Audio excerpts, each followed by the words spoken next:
First there was KLEPTO Ezreal. Then Gangplank did the same. Tentacles soon followed. Even Fiora learned the name KLEPTO. Kleptoroni Pizza. Ultra Instinct KLEPTO. And now the time finally arrived. KLEKKO. KLEPTO EKKO. Is it OP? Time to find out.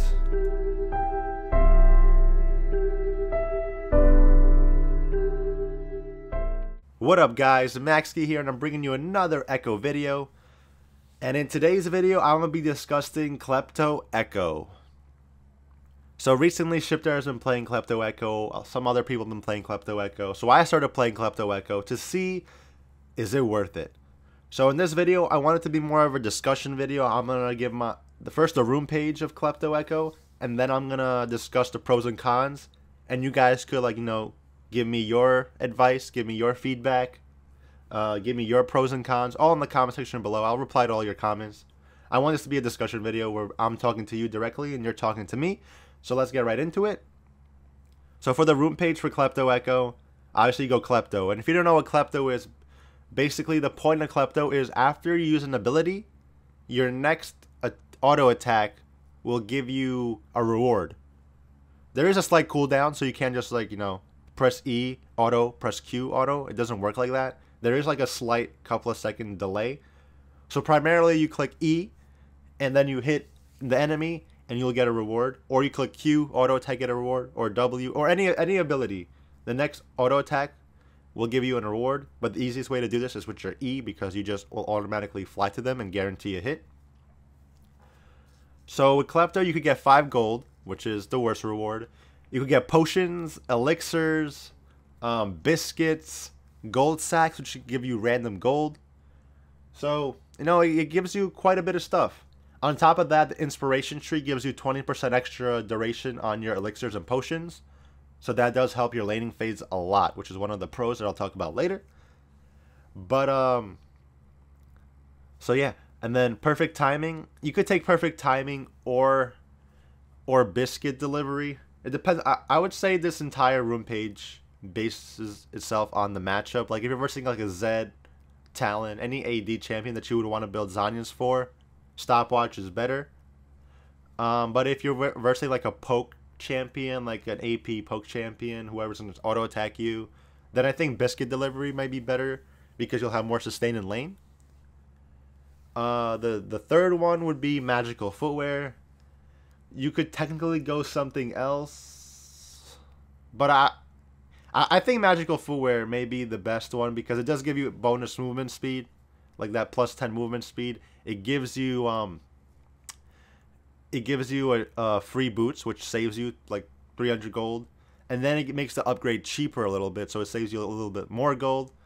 So you're getting gold and you're saving gold. What's better than that, The only downside to that is that sometimes you may have an awkward amount of gold and then you back and you can't buy anything because you can't buy boots. But, that happens, whatever. Celestial Body. I'm trying Celestial Body because it gives you 100 HP, which helps Ekko's laning. You do 10% less damage, which honestly is not that much. If you do 300 damage to the enemy, he's only taking 30 less. So I wouldn't say it's that bad. I'm primarily taking Celestial Body in order to tank more hits, so I could get more KLEPTO procs. So with the extended potion duration, if I start Corrupting Pod, if I get a Dark Seal, an extra 25% strength of my potions, so you'll have a lot of healing along with 100 more HP. So I think it'll help your lane a lot. So, but you could also use the CDR rune in the last section instead of Celestial Body. But I feel like 5% is not that much. But you could try to do whatever you want because I feel like there's no set inspiration tree that's the best. I think it's more depending on the matchups. And then for the secondary, I'd recommend Domination. Domination is so good on Ekko. The sudden impact is probably one of my favorite like secondary runes that's just so good. You do a lot of damage with it throughout the game. Ravenous Hunter, I think, is also very necessary because it helps sustain a lot with the healing. Even in a fight, you do a crazy combo, you'll heal a lot of your HP back. So yeah, I think that these two are the best combined together. But now I'm going to talk about the pros and cons, and you guys give me your opinion on this. Because I feel like there are a lot of downsides and upsides to taking Klepto over Electrocute and vice versa. So let's first talk about the pros of going Klepto. I think one of the best reasons to go Klepto is that you have a very easy laning phase. I wouldn't say it's really easy. I should say it's easier or much easier than the current one with Electrocute. Because first of all, you get 20% extra duration on your potions.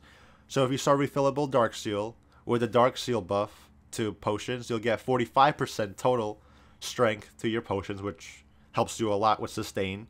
Not only that, but if you go Celestial Body, you get 100 more HP, which makes you tankier to survive the laning phase. Not only that, you can go Stopwatch or Biscuits, which guess what? Give you more protection and more healing. So it makes your laning phase a lot more safe compared to what it is now. So if someone's poking you, you could try to heal back all the damage that you just took. But that also goes into the second part, which is Klepto itself, which is the second pro, which is more income. So with Klepto, when every time you go in, you get Klepto procs and you get money, right? So you're getting more income during the laning phase. So if you were to lose CS because you're getting poked, if you were to, you know, if you're struggling in laning phase, you jumping on the enemy for some trades, you're getting gold back. Not only that, but you could also get health pots, elixirs, biscuits. So what does that all do? It gives you even more sustain in lane to make your lane even easier. Plus, if you build Frost Queen Claims, which you should, because Frost Queen Claims gives you even more gold generation. On top of Klepto gold generation, with Frost Queen's gold generation, you're getting a lot more gold to get your items faster to help get you out of that terrible laning phase. The third one, not only does it give you 20% elixir, potion duration, it gives you 20% elixir duration. So what does that mean? So Klepto gives you random drops in a team fight because you're proccing your Klepto.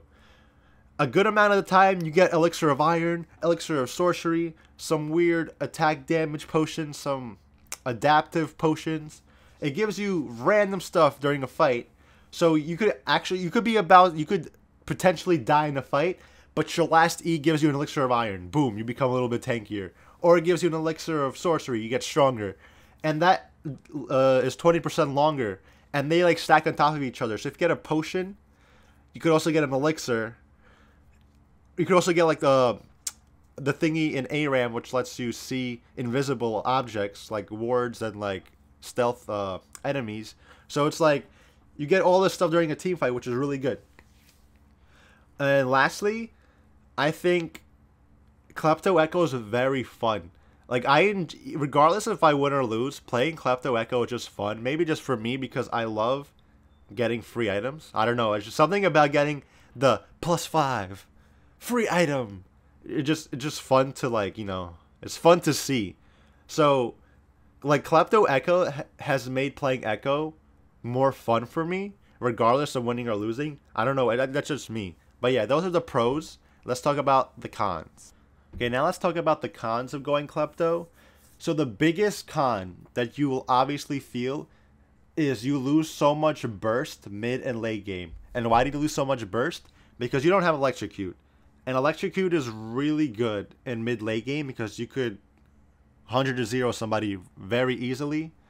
But Electrocute is bad in the laning phase, especially early in the game. So that's why Klepto is better in the early game. But you do lose Electrocute damage late game, and you'll feel that. Like, Electrocute does so much damage. And if you play Electrocute after playing Klepto, you'll notice how, like, wow, I'm one-shotting these people. But yeah.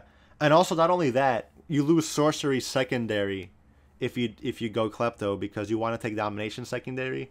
And if you don't go Sorcery secondary, you lose a lot of stuff. But personally for me, I use the AP scaling one, so I would lose a lot of gold in AP if I don't go sorcery, because at 20 minutes you get like 60 AP if you go to the sorcery runes. I forgot what they're called, but 60 AP is around 1,000 gold in AP, so you lose a lot of extra AP burst damage with Klepto. But the argument is that since you're going Klepto, you'll get more gold and more sustain to survive your lane. So you'll make up. So instead of like going down behind very early in the game, going Klepto will prevent that. So you're not really weak in the mid and late game. So that's like the argument. But yeah. So the second thing, the con, is hard matchups. Like, obviously, Klepto gives you the 20% elixir and potion duration. It gives you could take Celestial Body and more safety stuff.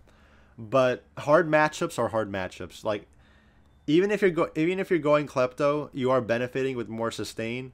But you also want to get Klepto procs for free gold, free items, free health items, and whatever.